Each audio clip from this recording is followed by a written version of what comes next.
The FCT's minister's comments come as the Nigerian Senate ordered a probe into the demolitions, setting up a committee to investigate the development. Well, the demolitions have been ongoing for several months, with the FCTA intensifying its efforts to remove illegal structures in estates and shanties in Abuja. Wike has insisted that the demolitions are necessary to protect the city's master plan and prevent security risks. The Senate's move followed a motion sponsored by Senator Ireti Kingibe, who is the Senator of the Federal Capital Territory FCT. She raised concerns over the demolitions and called for an order to stop them. Well, joining us now is the Senior Legislative Aide to the Senate President, Justin Nwankwo. Justin, thank you for being here. This is a major conversation that's making the rounds. Everyone is talking about the demolitions, and the people affected seem not to have a voice. Can you share with us what the Senate is looking to achieve, inviting the FCT minister? And can you also point us to the reason why the FCT minister is not carrying Senator Ireti Kingibe along in all these demolitions, if you have any insight into that? Okay, thank you very much. Good morning, our viewers. The truth is that at the floors of the Senate is where the people gather. The representative of the people are properly there to look into matters and be able to resolve them as it were. So when you look at the FCT demolitions and what is happening and the uproar it has generated, it becomes clear within the constituents of our democratic practice for the representative of the people, which in this case is Senator Ireti Kingibe, to bring it to the floors of the Senate.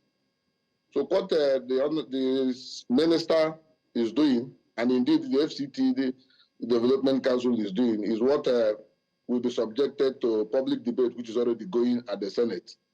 If you ask me, I would think that the senator representing the FCT has done noble. What he has done as at Thursday was to bring the attention of the Senate and indeed the Nigerian public to the suffering and pains of those who are experiencing this demolition. And I wouldn't say that the Minister of FCT and indeed his team are what you may call, we are not going to judge them on the pages of newspapers, neither on the screens of television. What the Senate has done, especially led by the leadership of Senator Akpabio, is to order a probe with the ad hoc committee that he has set up. I believe that the Senate and indeed all members of that ad hoc committee will look into this demolition and indeed make invitations. You see, the idea of that the Federal Capital Territory Minister will be invited is not just about him alone. It's also about inviting those who are bringing these complaints, those who are involved in these demolitions to present their case, and then the staff and the workers within the FCT ministry will also present their case. And assuming it comes to bringing the minister himself, the Senate will do that. So for me, what is going on now is at the pace where it should be. The matter has come to the public. It has also come to the floors of the hallowed chambers of the Senate. And you could see the immediate reaction of the President of the Senate to set up an ad hoc committee and instructed that the demolition should be halted until this ad hoc committee has completed its investigation. Okay. So I think the Senate is taking up the matter, and the matter is completely under control, if you ask me, for what we are observing. All right. You've said that you've summoned the FCT minister as well as those who have complaints to come before the House. Now, one of the people who have complaints about this, one of the most recent, will be Chief Rita Lori Ogbebo, whose late husband, Colonel Paul Ogbebo's estate is now subject of controversy. They've been asked to move, and the ownership has now been reallocated. According to Chief Rita Lori Ogbebo, she says that the ownership has been reallocated to a 3-time House of Representative member who has ties to Nyesom Wike as minister, as director. I don't know if you have further details on this story, as well as some of the other complainants who have brought forth their complaints. Well, if you listen to the spokesperson of the minister, we must have to place a balance. If you listen to the spokesperson of the minister yesterday, you could see some sense of a direction in what he issued out as a press statement. You could see when he was talking about what was a provisional or temporary right of occupancy as at 1980s or thereabout. You could also look at what he also offered to the public in terms of explanation of what has happened in the particular area you mentioned, without standing in as a spokesperson neither to the minister nor to any of the FCT. From what we've read in the public, I think there is need to forgo all what we may call prejudice and bias, and suspend all judgments and follow exactly what the facts are. Because on the two sides of the divide, you could see what the ministers and the FCT staff are offering in terms of inability of those who own some of these properties to be able to fulfill the requisite rights of occupancy. If you follow their arguments, and indeed of the latest where they offered them a window opportunity, I think they mentioned 20 months ago, to be able to fulfill all rights and pay certain dues, which they were not able to meet.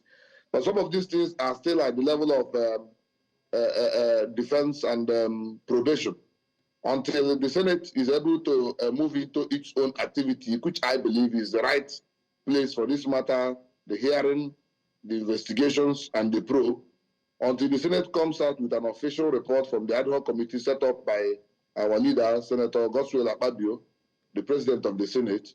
One may not be able to place a judgment. You know, they say, name that what non habet. You do not give what you do not have. And right. Therefore, we will have to wait. We will suspend all judgments. So now that the Senate in has response to what you have matter. said, I mean, I'd like to follow up on what you have said about some of them not being able to fulfill the terms, you know, on the property. In this particular case with Chief Lori Ogbebo, part of what she had said was that they got a notice to quit on the 22nd of November, and this notice to quit was then followed by demolition notice on the 9th of December, which some would argue is not sufficient time. So from the reports that you've gotten as well, would you be able to say that the FCT minister has ensured, because as much as you cannot encourage illegality in some cases, if he says that they are building on illegal property, but these people also do have certain rights. Some of them have arguments about, you know, this land's being fraudulently taken from them. So notice is an important part of the conversation. Would you say that the FCT minister, you know, gave these owners or these property owners sufficient notice before carrying out the demolitions? Like I noted earlier before now, I said that if you listen to the spokesperson of the minister, you could see that their argument was that everything they had to do in order to restore order in the FCT, and especially in terms of getting people to have statutory rights of occupancy. I think from what they have offered as their own explanation, you could see that what you are saying, the other candidates or the other people are saying, for me, is a little bit neither here nor there. Without standing in again for anybody, I want to say this. What is important is that if you look at from the times of the RFIs and indeed so many FCT ministers, there is something that we must have to note. While we acknowledge the pains, the hardship, the trauma, and what you may call the compassion that has to be felt for those whose properties are now under demolition, we will not be allowed to be conspired into what we call conspiracy theory of taking this land and giving to the other. Because these are the things that happens even from the time before the current minister. What is important in this matter, and those of us who are in the public domain and who actually love democracy, is to seek for a probe and for an investigation for everybody to bring in his own issue, develop his own matter, and like they say, present it in the court, not only of public opinion, but in the court where the right of the people. Senator Kingibe has done what she has to do, which is bringing it to the Senate. Now, let me say this. There are burdens and the pains of reconstructing a city. Therefore, those who fall out of this, not a matter of years, we will not judge some of these matters by a matter of years. We will also not judge it by the actions of the FCT minister. You look at it in different ways, the manner upon which the minister approaches it. Some could say there is no compassion. He himself could argue that he is stricto sensu, following the law. Stricto sensu, following the dictates of what it means to take possession of lands in the FCT. But these things, I believe, by the time the Senate handles them, by the time the Senate comes out with a public probe and comes out with the report of its investigation, I think those who cry for what is happening now and those who seek justice will get justice. And those whose demolition are not in order, just like the Senate was able to say, we must have to follow the law. Irrespective of what is happening in these demolitions, the law must take precedence. And therefore, we have to wait where the lawmakers are already intervening and looking into the matter. And if it demands further legislation in order to forestall such activities in the future, I believe Senator Godswill Akpabio's leadership at the National Assembly will do that. We will have to rely on his leadership and his capacity to resolve this matter and bring truce between those who are aggrieved and the FCT minister. I think that is what we should be looking at, and what I believe the probe will be the outcome of that probe. All right, Mr. Nwankwo, I mean, under the leadership of President Olusegun Obasanjo, we did see one who earned a name, Demolition Man, also writing in his book, The Accidental Public Servant. I'm talking about Nasir El-Rufai. He also engaged in demolition of houses, properties, many have said worth about 75,000 or 200,000 properties. Until date, he says he felt no regret. But where I'm going to is the reason why he did that. He said it was to protect the FCT master plan. FCT Minister Wike has also said that it's about the FCT master plan. I mean, you're in the FCT. You also are aware of what the National Assembly discusses when it comes to the master plan of Abuja. Can you share with us if these demolitions that we see, in which many have termed reckless, does it really seem to protect the master plan of Abuja as being taunted or being said? Or do you think it's something else? To be honest, we'd like you to be honest with us. Yes. There is no honesty in seeking issues concerning justice and fairness. What matters is to allow the facts to speak for themselves. You know, there is a Latin phrase that says, "Eptis non sunt multiplicanda est." It is the Occam Cerezo. You do not multiply entities beyond necessity. So we don't need to multiply buildings, houses in Abuja beyond necessity in order to show that everybody lives in FCT. And therefore, the first thing they say in heaven is law and order. If the first thing in heaven is law and order, it implies that the first part of development of any state, and for some of us who are into third world studies, is to plan urban cities and especially the capital cities.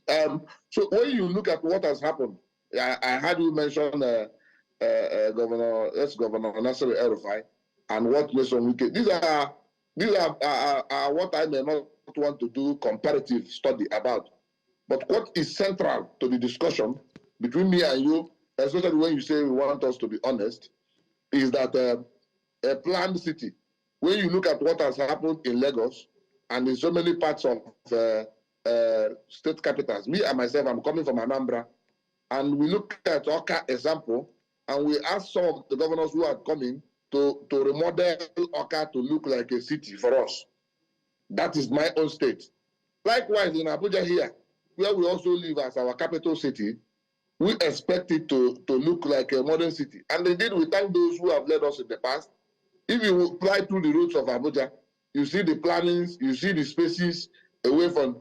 If government does not continue to intervene, if those in authority, if those, they call it ad bonum commune, for the good of the community, ad bonum commune, they say law is an ordinance of reason, meant for the common good, promulgated by he who has the authority of the community.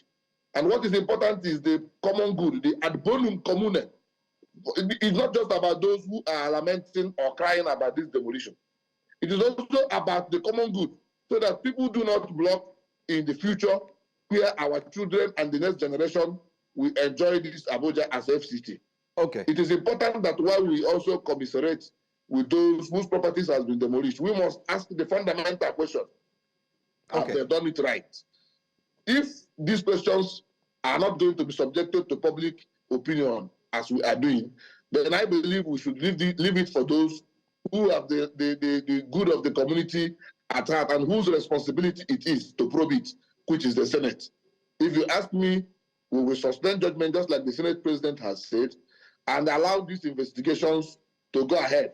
Assuming these investigations come up with what the common people or even some people, or it could be even the microcosmic people, not even the macro, are saying about issues concerning what we may call ventilation of anger or vendetta and so on. These issues will be revealed in this ad hoc committee's investigation. I'm sure that those, if you look at the debate that led to this setting up of ad hoc committee, you will see that some senators agreed with setting up the committee. Some did not agree. Some immediately said, the FCT minister, we need to sanitize the FCT. Some others said, no, we need to look at what has happened. So at the end of the day, the real issues are within the floors of the Senate. And therefore, this is where the common man has his hope. We will look for them, we will wait for them. When they come up with their judgment, then for me, we will not allow those who are crying too much to destroy our FCT. We will not also allow the FCT minister to override his boundaries within the legal rights. No. Rather, we would allow the law to take its course for the good of the community, for the good and for the greater good of the greater Okay, number Mr. of people. Nwankwo, you've talked about the good of the community. We do recall again that these similar incidents did take place with the former FCT Minister Nasir El-Rufai, of course, but that didn't stop anything. I think for me, the major issue here that we also need to talk about is, don't you think that the federal government and the FCT minister, I mean, while he's doing what he's doing to preserve the look and feel, or better still, the master plan of Abuja, well, don't you think we are expending our energy into what is not really important? Because let's talk about housing deficit now. How many homes or houses have the federal government built for Nigerians? I can go back to the time of Lateef Jakonde. I mean, we saw what he did. Some of his properties are what we still mention or talk about today. But we still cannot pinpoint just one. So my question to you is, can it also be tabled before the Senate that, aside from looking to speak to the FCT minister, isn't it enough time for them to also look at creating houses? I mean, there's a report that says that very soon Nigeria would get to about 250 million Nigerians, or about 223 or so, and we would need a lot of housing for Nigerians. So can you explain and share with us, if we're not expending our energy onto what is really not sacrosanct, but rather focus on the fact that we need to create houses for Nigerians? Why don't we have the discussion right there at the Senate? Well, the truth of the matter is that they say in Latin again, and I would want to use these things to expatiate my thoughts about these unfolding realities. That cuculus non facit monacum. Cuculus non facit monacum could make a monk. And therefore, houses does not make a city livable. It's not the amount of clothes that the monk wears that makes him a monk. It's not the number of houses that we have that will make us a livable and a prosperous country. What is important is to do what you have planning. Those, if you live in Abuja here, if you apply through the routes of Abuja, assuming you have lived in different other states, like myself who have lived in Anambra for a long time, if you apply through the routes in Abuja and look at what has happened with Abuja, you will appreciate the fact that this FCT was set out at the earliest time for its purposes now. And these purposes are because you had a massive open land, planning was easier, mapping out where a lot of things were going to be was easier. So that is why you could get multiple spaces. When we drive around the city in the course of this our duty, you will see a lot of people saying, this place is planned. If it were not to be so, I can tell you that the problem of the third world nation, even Nigerians as it were, is that a lot of people could, in the name of housing that you are requesting or call estate today, without diverting from your question, I want to tell you, what you call estates today, which are springing up a lot, land sellers, land developers, and the multiple things that are happening are simply what you will call glorified land grabbing. People just say they're going to build estates. They just move into housing, building a lot of building without any planning for utilities. In some of the places that are sold to a lot of us as estates, there are no plans. So if the individuals cannot plan, why not allow government to plan? The Senate, like you mentioned, have a committee on housing, and there are multiple committees in the Senate which helps them to run the activities of the House. The wisdom of the Senate President, especially at this time led by Senator Ireti, is to ensure that each command by a capable hand. There are no round pegs in square. It is square pegs in square holes, round pegs in round holes. That means that those who are handling issues concerning the committees are those who are also experienced in it. Now, on the issues of housing, I can tell you that there are multiple housing schemes. Even this current FCT minister, I read somewhere ago where they were mentioning issues concerning his housing plan with the judiciary. There are lands. Government has lands. But the is for what purposes? That's what we normally call purpose clause in the allocation of lands, especially within government area. Purpose clause. Each land must fulfill its purpose clause. You must have to live within a certain area so that we are able to plan the city. If you look at Abuja, railway, substations, and a lot of things are still going to spring up tomorrow. Do you now say, or are you arguing that we should now use housing to replace areas where railway stations, where substations, and indeed so many other not at all. Transportation and other things could spring up? You have estimated our population in the coming months and years. It implies also more vehicular movement. It implies also more urban migration, like what is happening now, urban migrations to the FCT. Are we not going to plan that there will be space for the living to drive and walk through than to complete everywhere with housing schemes while we now have no way or no roads to enter? All right. These are issues that demand planning. All right. Projection. Mr. Nwankwo, we have to wrap up now, but we thank you very much for your time with us. I just want to find out if we have any timeline. I hear that the investigation will be carried out in 2 weeks and that we should expect feedback. Are you expecting that there will be no demolitions that will occur between now and when the FCT minister maybe appears before the Senate? The message of the Senate President, Senator Ireti Kingibe, was clear in setting up that ad hoc committee. He himself argued, and I quote, "Is it sensible for the demolitions to continue while we say we approve it?"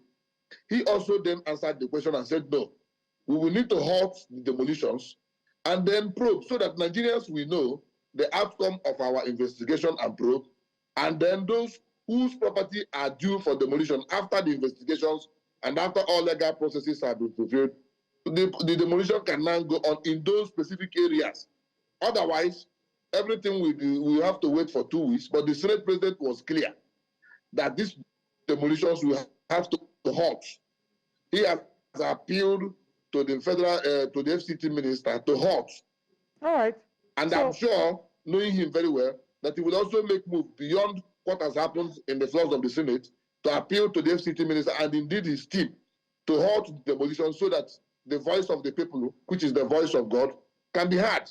After the 2 weeks, we expect to see results not only of the investigations, but also of his capacity to discuss with the FCT minister and see an in-between line, a truce between what is happening now. I mean, we recognize the Land Use Act 1978 that provides for the rights of the FCT minister, to be able to grant statutory rights of occupancy. So, I mean, there are a number of rights that can be granted and revoked based on the laws, but then again, the people's welfare would also be put into consideration. I'm hoping that the Senate can help us find a middle ground. Thank you very much, Justin Nwankwo, for your time with us this morning.